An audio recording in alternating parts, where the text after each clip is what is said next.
My name is Gavin Thurston and I'm here in Waterstones in Piccadilly, and I'm very excited today because today is the launch of my first ever book, Journeys in the Wild, The Secret Life of a Cameraman. And here it is in my grubby mitts, literally.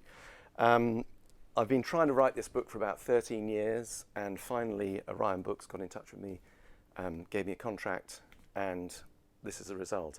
Once I'd signed that contract, I had to write the book. I've been a wildlife cameraman for 36 years, travelled all over the globe, had lots of adventures, and every time I tell stories to people at dinner parties and so on, they say, God, you should write a book. Well, here it is, and hopefully some of you will go and buy it. It covers all sorts of things, whether it's wildlife encounters, which is obviously the main theme of the book, along with adventures in submarines. I've been involved in plane crashes, I've got caught up in coups in Panama, wars in Sudan, and it's all in here. Kind of an accidental tourist, really. One of the reasons I ended up being a wildlife cameraman and working in this industry is because of one man, and I'm sure actually I'm not alone in saying we've been inspired by this one man, and it's this chap here, Sir David Attenborough. And I've been very fortunate to work with him over the last 32 years on, I don't know, 17 of his series. This book is brilliant because it basically tells you the whole story, from when he started in television age 26 through to pretty much present day.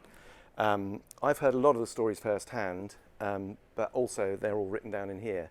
So I can't, if you're a fan of Sir David Attenborough or wildlife or the history of broadcasting in England, this is a brilliant book. David Attenborough, Life on Air.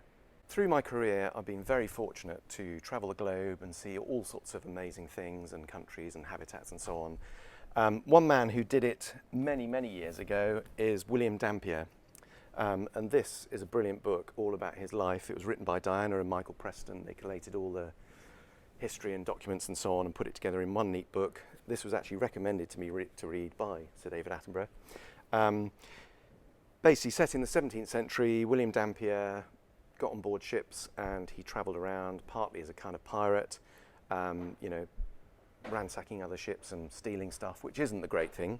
But one thing that was amazing about him, he was very observant and he kept really good notes. And he was one of the first people to recognise the idea of tides and the rhythm of tides, high and low tides. He was also one of the first people to recognise that species change as you go around the globe. And in fact, it was William Dampier's observations about speciation and change of species around the globe that influenced Darwin to write Origin of Species. So I can't recommend this highly enough. It's a rip-roaring adventure with a lot of history in there. A Pirate of Exquisite Mind, The Life of William Dampier. Many years ago, my grandmother gave me a book. This one is by Jack London, and it's actually two sets of stories. It's The Call of the Wild and White Fang. And I hung on to the book for, 2, 3, 4 years. And eventually, I took it with me. I thought, God, I must read that book my granny gave me. And I took it on a shoot. And I was filming in northern Quebec. And we were there to film the caribou migration. And of course, every evening it's dark by about 6, so it's a great time to put my head torch on and actually get stuck into this book. And it's the story about two men taking a body from one side of Alaska to the other side of Alaska, trying to get the body back for burial. And on the route, they get followed by some wolves. Anyway, as I read the book, through each chapter, the real events unfolded. Not that we had a dead body with us, but the real events unfolded for real where I was filming. And eventually we ended up having a wolf coming in 15 feet from us, right next to a blazing fire.